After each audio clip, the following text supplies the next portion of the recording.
Hi everybody, it's Crystal.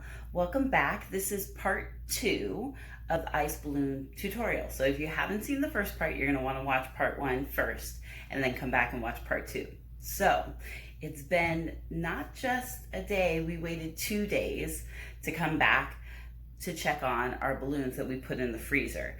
Now sometimes it only takes a day, depending on your freezer and depending on how full it is. But you really want to make sure that your ice has had a chance to freeze all the way to the center of this really thick balloon. Okay, so what I want to show you today is how to take off the balloon safely. You know, balloon and balloon pieces are choke hazards. So I really want you to be, it's safety first, right?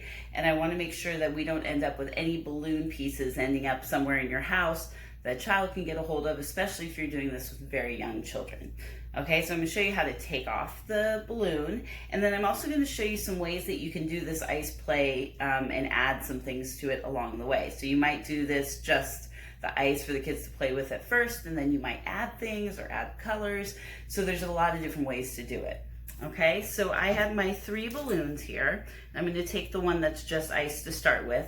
And I did find a flat part in my freezer, which, like I said, is a really great way to be able to set these flat down once, once they're frozen. So the way that I recommend taking off the balloon is you're going to take that part where you made the knot, and you want to kind of pull it as much away from the balloon as you can.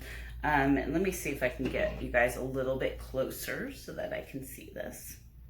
So right in here, see this knot? You're going to kind of pull this away right here, and you're going to just make a little snip. Okay, just a little snip, just like that. See if you can see it there. See how I made a little hole right there? Okay, once you've made that snip, then you can start pulling this balloon off.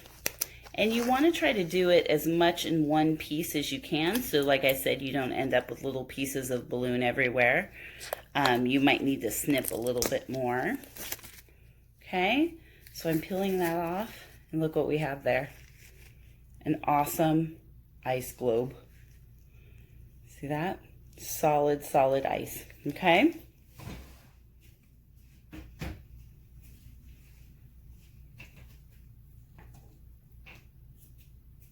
Now I'm going to do that with my other one. So like I showed you, let's pull that knot up. I'm going to make a little snip. Again, watch where your scissors are if you have young children around. But you do want them to see you do this part, because that's kind of the cool part, is that they put water in this balloon and then now look what happened, right? So this is the one that had the ladybugs in it. Can you see them floating in there? So cool. Okay. And then I made another one that had rocks in it. I'm making a little snip. Oh, you don't want to do that. You make too big a snip and it drops. These can crack. And I will tell you that if your kids are much older, like teenagers, and you make a bunch of these, it could be a fun activity if you have a safe space to do this, to practice dropping it from different heights and seeing how they break. So this is the one that I have the rocks in there. See, they're frozen there. Okay. So like I said, depending on the age of your child, this might be all you need. You have now these really cool ice things.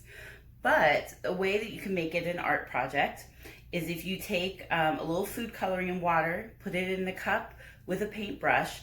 They could actually paint colors on this. I'm going to see if I have some pictures that I can post of that, but it's pretty amazing. It basically looks like watercolor. And if you want it to be melting watercolor, you add some salt into it, because salt helps ice melt.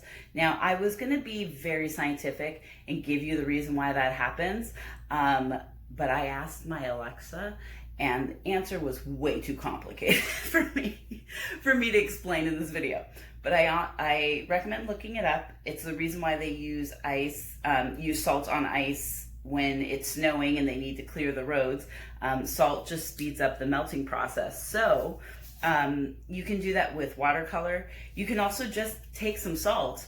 I recommend, if you have like big crystal salt, like kosher salt, it's even better because you can really see the process of it melting, but you just take some of this salt and sprinkle it on top. And this is really great to do, you know, in a outside, especially if it's warm out, right? Because you get to really see this melting process happen. And you can kind of time it. You can see how long it takes to melt, but you just kind of sprinkle that salt over. Or like I said, dissolve it in some water with a little bit of color, and then you have an art project. And you just watch these melt. And if you've hidden things in the balloons, that's when it's really fun to see what happens, because they're going to melt, and all of a sudden, if you've put animals in here, a leg of an elephant might be sticking out of the ice, and it's a really fun discovery to look through. So another variation, just so you know, that I've seen many teachers do, it depends again on your freezer space, but you can take just a simple like shoebox container like this and fill it up with water. And again, putting some things in there, freeze it. What's great about using something like this is you can put a top on it. So if you have limited freezer space, you can still put things on top of it in the freezer while things are freezing, okay? If you use a container like this, then you just, once it's frozen, you flip it over onto a table or onto the ground, and then it's literally a block of ice. Some people have done it where you layer it. So maybe you freeze the first layer in red, you freeze the next layer just plain ice, then you freeze the next layer in blue, and you've got a red, white, and blue fun 4th of July activity. So there's so many different variations you can do with ice play. And you know, I know some people are like, what, ice, what? But it's really fun. It's a good exploration, especially for young children, to really start to understand that water can transform into different things.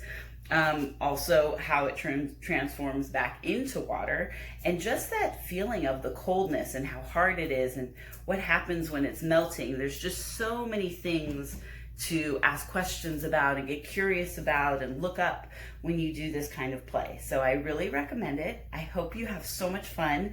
If you have any questions, let me know. If you do this and you have pictures, send them to me. I'd love to see the activities that you guys are doing at home. And these are my ice balloons. Enjoy, you guys. Have a great day.